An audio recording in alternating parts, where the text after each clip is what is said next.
LakelandCarKeys.com. I'm currently working on a 2017 Dodge Grand Caravan, and they lost one of their fobik keys, so we're going to go ahead and set them up with a new one.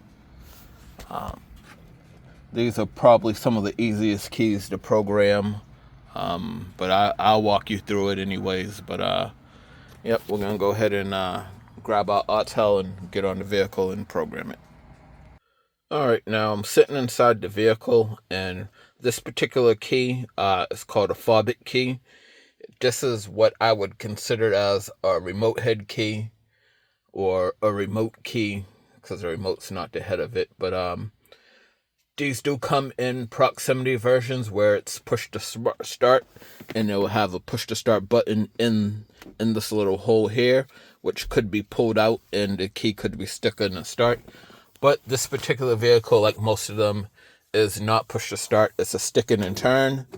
And when you stick it and turn, you should get all the lights on the dashboard, whether or not, the key's programmed.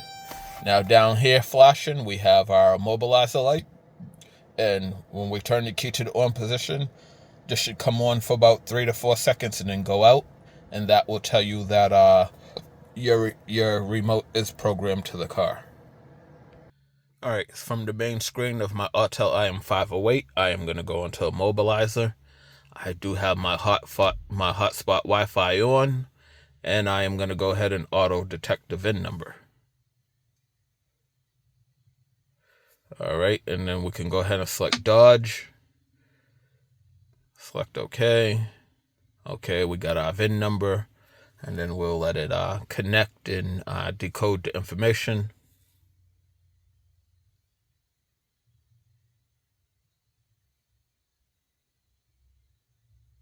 Alright, so we're going to select fobik key. Remember I said this was a fobik key? We're going to select fobik key, select OK. Alright, and it's on. If need be, it might tell you to turn it off and turn on the hazards. Alright, and then it pulled our PIN number for us automatically. Alright, so we're going to go into control unit. And we want to go into immobilizer. And we're going to select type 1. There's 3 types. It could be any of the 3. There's no way that I know of to figure out what type it is, but if it fails, to go back and select one of the other types. Alright, from this screen, we're going to go ahead and select key learning. Select key learning again. Alright, so it tells us right now there's currently 2 keys in the system. Do we want to add our new key? We're going to hit yes. It will pull up our PIN number again. It automatically saved, so we don't have to enter it.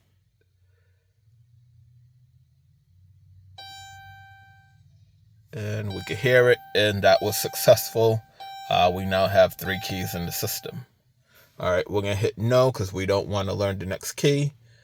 So I had a buddy of mine the other day who called me. He was asking about another Dodge vehicle that had the fobik key, but it was a push button start. And when he was done, he said the push button wouldn't work. And when you're done programming those, you do have to go in synchronization of smart key. You have to go in and synchronize the button. Alright, but we don't have that, so we're not going to go ahead and do that. But we're just going to go ahead and test. Alright, this key starts up the vehicle. It stays running. Well, I want to show you the immobilizer light. So turn it on, and then that light should come on for about 3 or 4 seconds and then go out. And that tells us that our key is programmed, and we can start it up, and it stays running for more than 10 seconds. We know that's good. I'm going to go ahead and copy this emergency blade, but this job's done. Thank you for watching. LakelandCarKeys.com, Auto Key Academy.